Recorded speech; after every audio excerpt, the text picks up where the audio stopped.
या संदर्भात संग्राम जगताप करतायत. कशासाठी? हिंदुत्वाकडे की काय? ट्रायबल जिहाद म्हणजे हे बघा, काहीतरी करून हिंदू मुसलमान संघर्ष पेटवायचा. पेट्रोल जिहाद करा ना. चला, आमचं चॅलेंज आहे. संग्राम जगतापकडे 4-5 इम्पोर्टेड गाड्या आहेत. अशी एकही इम्पोर्टेड गाडी नाही जी संग्राम जगतापकडे नाही. प्रचंड पैसेवाला पोरगा आहे तो. त्याचे वडील प्रचंड संपत्ती, प्रचंड मालमत्ता आहे या घराण्यात. त्यांनी सांगावं, हे सगळं पेट्रोल डिझेल मुसलमान देशांकडनं येतं, मी नाही वापरणार आजपासून, आणि जावं सगळीकडे घोड्यानी. मी पहिला जाईन सत्कार करायला. घोड्यानी नाही जाणार, मी माझी गाडी घेऊन जाईन कुठे नगरमध्ये. एवढा पैसा आहे, घ्यावे 4 घोडे, बनवावी घोडा गाडी, नाही तर बसावं घोड्यावर, रपेट करावी दररोज. हिंदुत्ववादीकडे आता कुठेतरी ते पहिले संग्राम जगताप पहिले गेले ते काय म्हणतात ना, ते बाडग्याची बांग जोरात असते. ते नवीन जातात ना हिंदुत्ववादी, त्यांच्या बांगालाही जोरात असतात. जे जुने हिंदुत्ववादी ते शांत असतात, ते त्यांचं काम करत असतात. भारताचे पंतप्रधान नरेंद्र मोदी, इन्होंने कल रात को दिए हुए बयान में कहा कि पेट्रोल डीजल का कम इस्तेमाल करो, सोना चांदी कम खरीदी करो. ये तो चुनाव के बाद होना ही था.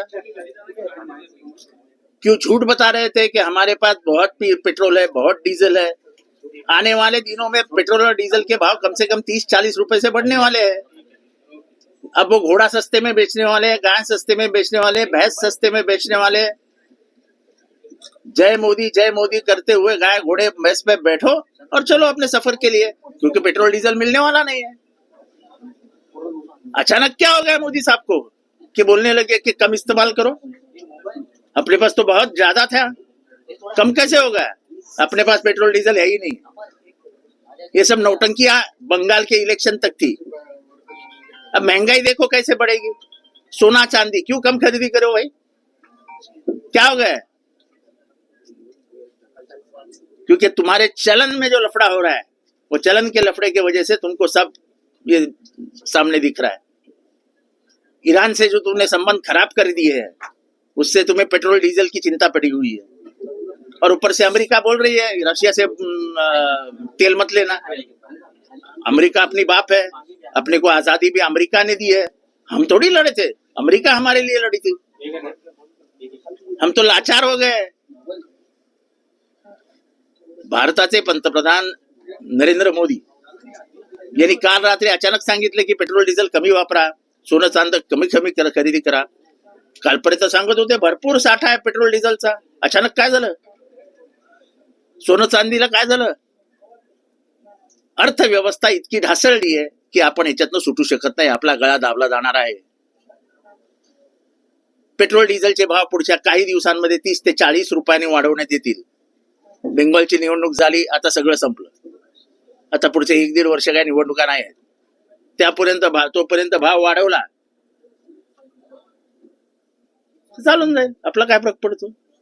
जय मोदी की असं म्हणत गाय म्हशी बैल यांचा व्यापार एकदम मुबलक करणार आहेत.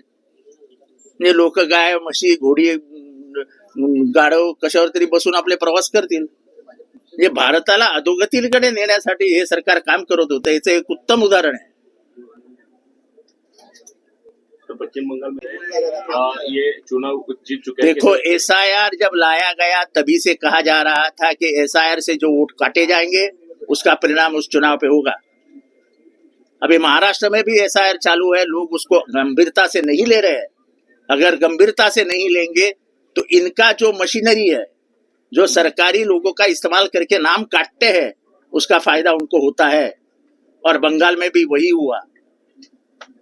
बंगाल में ममता दीदी 31 लाख वोटों से हारी है और 90 लाख वोट काटे गए हैं. 90 लाख वोट काटे गए. बंगालमध्ये SIR चा परिणाम होणार होता हे सर्वश्रुत होतं. बंगालमध्ये 91 लाख वोट कापले गेले. बीजेपी मध्ये आणि TMC म्हणजे तमिळ मनीला काँग्रेस, तृणमूल काँग्रेस यांच्यामध्ये आणि बीजेपी मध्ये 31 लाख मतांचा अंतर आहे आणि 31 लाख मते SIR मध्ये गेली आहेत. हे बरोबर कॅल्क्युलेटेड मूव्ह होती. आणि महाराष्ट्रात सुद्धा हेच होत आहे. महाराष्ट्रामध्ये कोणीही SIR कडे लक्ष देत नाहीये. SIR मुळे अनेक गळे परत कापले जातील.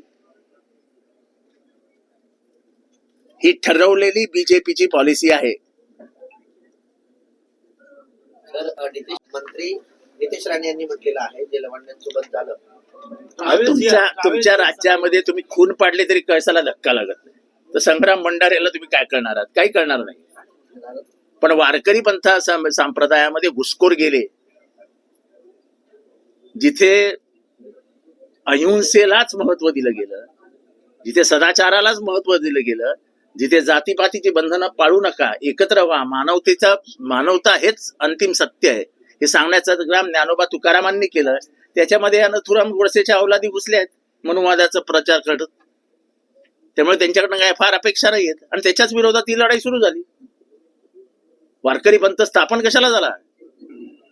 इथलं जे जातीपातीचं थोतांड होतं, धर्मद्वेष होता, तो उद्ध्वस्त करण्यासाठी म्हणून ज्ञानेश्वरापासून तुकारामापर्यंत, मग चोखमेळा आला, गोडा कुंभार आले, सावता माळी आले, सगळ्या संतांनी तेच सांगितलं.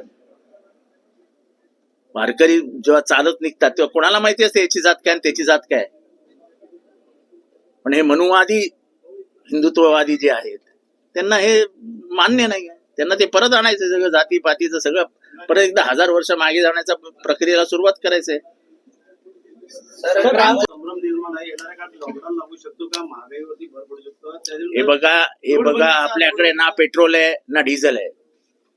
मुस्लिम द्वेष तयार करताना मग हिंमत असेल तर पेट्रोल डिझेलवर बहिष्कार घाला, घ्या घोडा, मागवा बैल आणि चाला त्याच्यावरनं.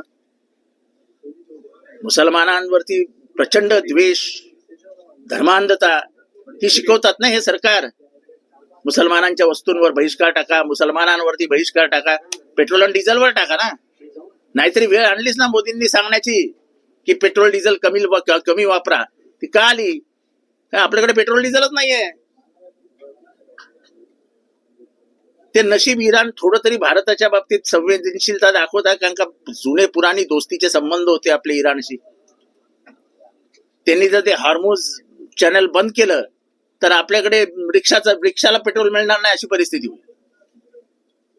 त्यामुळे महागाई येत्या काही दिवसामध्ये जे कधी पाहिली नव्हती अशी महागाई पाहायला मिळेल.